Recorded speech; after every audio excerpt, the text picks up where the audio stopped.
Actually, I am the co-lead of the WIOGEN Habitat and Conservation Working Group. We are working with Juliet and Gilda, and currently I'm a PhD student at the ZMT in Germany. And with this talk, I will give a small presentation on artisanal fishing for octopus in Tanzania, checking on the current status and management recommendations on behalf of my colleagues, Matthew, Nariman, and Deborah.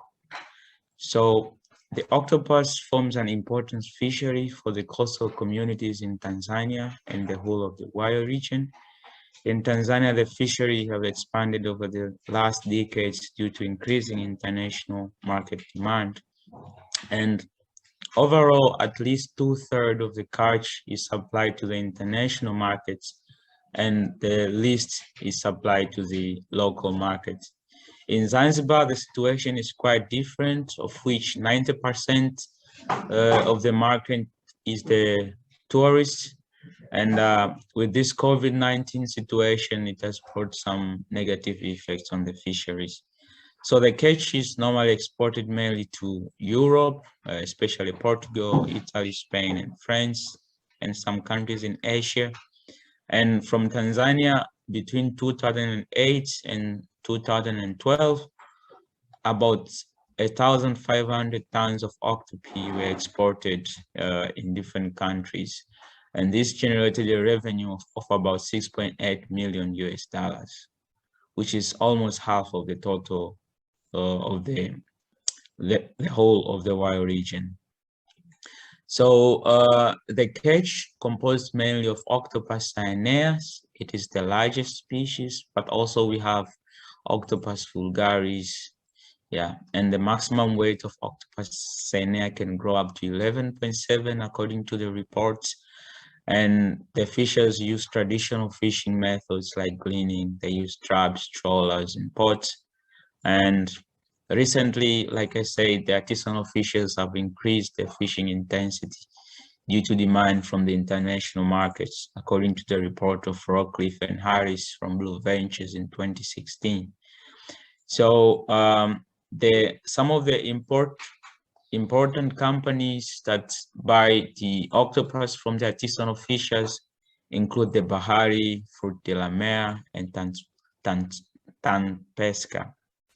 And between 2008 and 2012, Tanzania witnessed an increase in octopus export by 8% and valuable 1.6. And due to increasing octopus export and fishing intensities, there's already some authors like Pandu and Rockcliffe. They've raised, they posed a question on sustainability of the fishery. For instance, nearly 20 years ago, Gad and Mgaya, they reported overfishing in some sites in Tanga and in Mtwara. So a little bit on management on cephalopods is that Perry proposed three kinds of management interventions, which includes catch regulation, sex size limits, and control of fishing.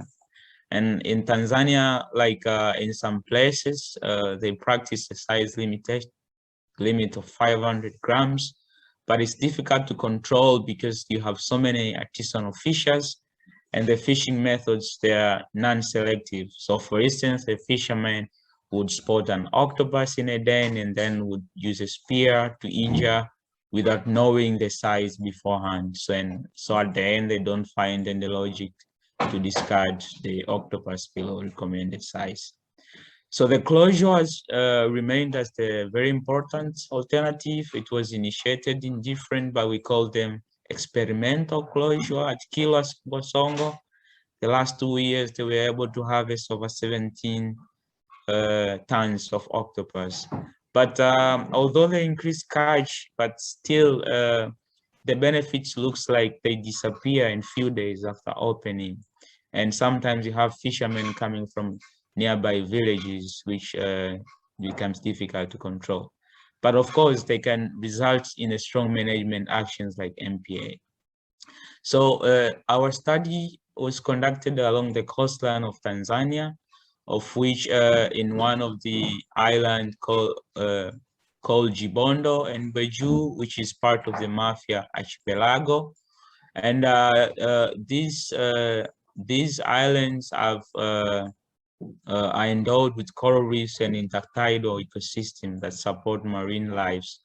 Of course, as many parts of the WIO region is affected by monsoons, and so therefore the length and weight data were corrected during two periods between 2014 to 2015 and 2017 to 2018. They were obtained from the artisanal fishers during spring low tides. So that means that in every month that for data collections only took place 16 days in every month. So we also retrieved the fisheries and octopus trade statistics. First, we picked up the octopus catch data from the Food and Agriculture Organization.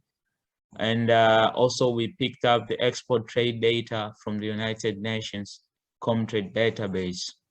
And then we use Microsoft Excel and ARA programming software. So this is how the overview of the capture data as represented by FAO and the Comtrade trade data. So we can see that over the years, the Tanzania octopus catch increased from 408 in 1990 to 5,600 in the year 2019. We see that there's a peak in 2003, and then you have a steadily increase in catch, and then steady and then sharp peaked to 5,600. So, but Tanzania, which, as you can see in the whole region, remained as important hot spots, followed by Kenya and Mauritius.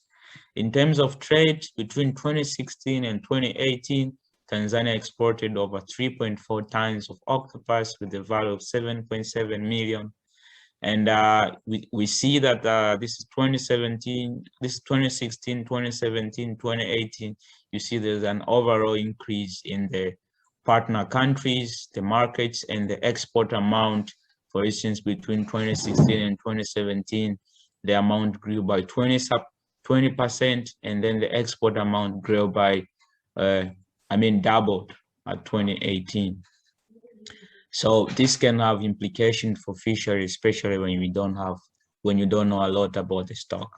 Slightly about the length-weight relationships, we saw that Beju had large-sized octopus compared to Gibondo, and even the same applies to the dorsal mantle lengths, were quite high at Beju.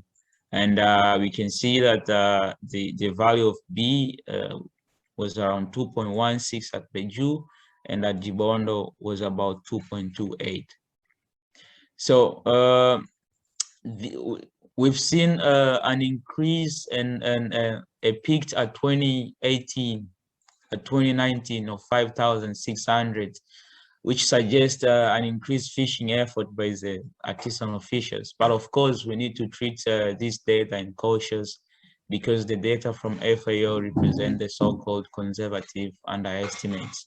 So it's probably higher than this. And the main buyers were Portugal, Italy, France, and Italy.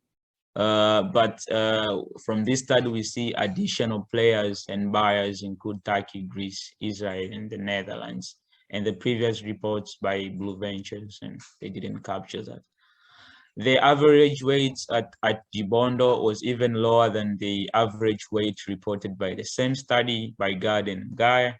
So to conclude is that artisanal octopus fishery is important for livelihood. We've seen also an economy. The catch increase in Tanzania from 480 to 1,200 in 2012, and then it peaked to 5,000 in 2019. We've seen a benefits of 3.4 tons, equivalent to 7.7 millions of money to Tanzania, which between 2016 and 2018. And in the same year, we've seen an increase of partner countries up to 20 from 8 to 10. And the main buyers still remain Portugal, Italy, France, and Spain. And the length and weight data indicated that Beju was not in good state. Gibondo was overfished and required concrete management actions like closure. So we suggest a continuous monitoring of the cache data, supporting the teams on the ground, and good recording of the trading data, so that and then more research on the stocks, so that the stocks remain sustainable. These are my contacts and email in case you want to have more chats and questions. My colleagues, some of the reference, and thank you so much.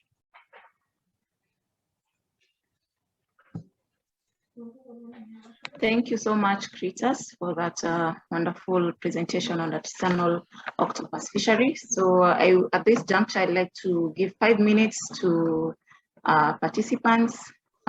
In case you have any question, please just raise your hand. And yeah, the floor is open for questions.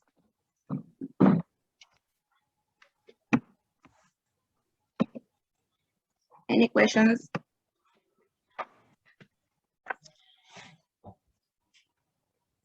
Yes, I see a hand from Warwick. Please unmute and ask your question. Thank you so much for an excellent talk. Really enjoyed it. I wonder if you could just fill in a little bit more on what technical measures you're thinking of introducing in terms of management. It'd just be interesting to know in terms of the closed seasons. They work well, I know, in places like Madagascar. So what is Tanzania thinking in terms of the way forward for managing the stocks?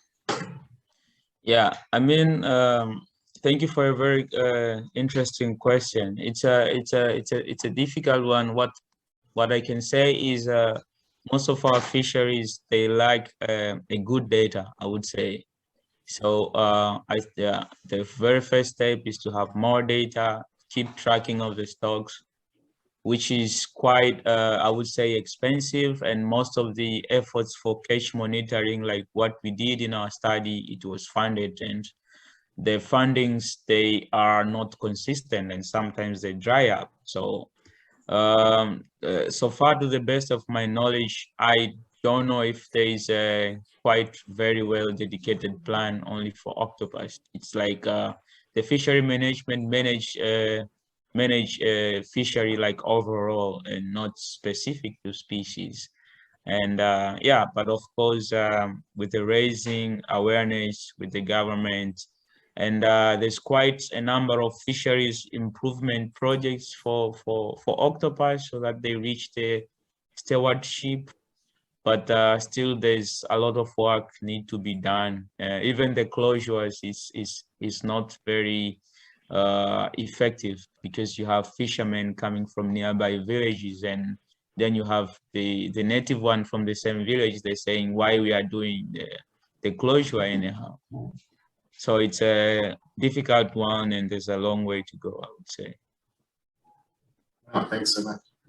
Yeah, not an easy exercise to make it all happen. Yeah. Thank you for that. Any more questions?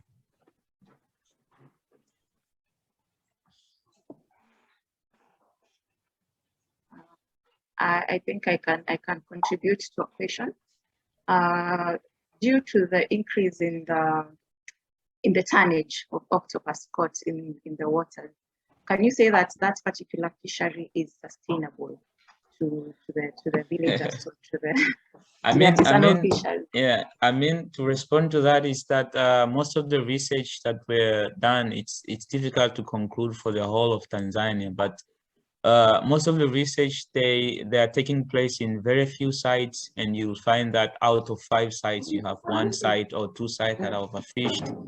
And I think it will be very important to do research in different fishing grounds of octopus, so that we have overall conclusion of the whole of the Tanzania.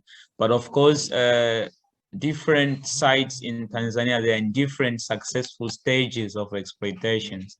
For instance, the Bweju site, which had a very good weight, I would say this site, it has very few people. They live there, like around 25 fishermen, and Jibondo is almost nearby the island. So most of people can travel here, but here is much more isolated and you have very few people and less fishing effort. So you have different sites with different succession in terms of levels of exploitation. That's why we were suggesting that this catch monitoring should be done in detail and should have dedicated plan that is permanent, so that yeah, all sites, they are well monitored and we are quite in track that the fishery is sustainable. Otherwise, we will just have the data from the Comtrade and the FAO, which sometimes represent underestimates, and then we would run into problems in the future. Yeah. Okay, thank you for that, Cretus. We'll take one last question because of time from Paul Tudor. Okay.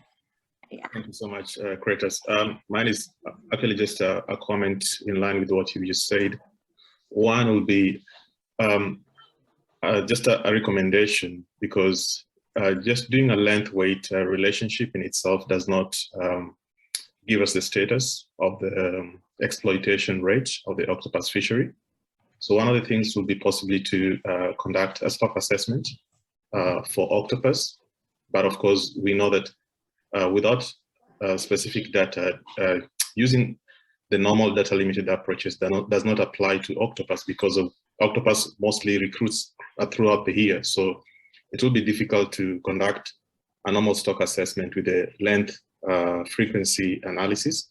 So one recommendation is to look at the catch and effort and maybe do estimate biomass. And that will give a good indication of whether the current biomass is sustainable or not. So I think it's rather just a matter of trying to look at the data and trying to see what components of the data will help you to estimate the biomass. And then that can give you a good picture of the current status of the octopus fishery. And then maybe the last recommendation would be also to ask maybe just a question. I mean, you've shown that the export for octopus products is increasing. What about the local consumption? Because if the local consumption of octopus is also increasing, that can also give you a proxy of the level of exploitation that is just going on. So it's not just for the export, but it's also for local consumption. And I think adding that onto the monitoring of the fishery can give you a better proxy of what's happening to the fishery. Thank you. Okay, thank you so much. Thank you. I think he will look into that.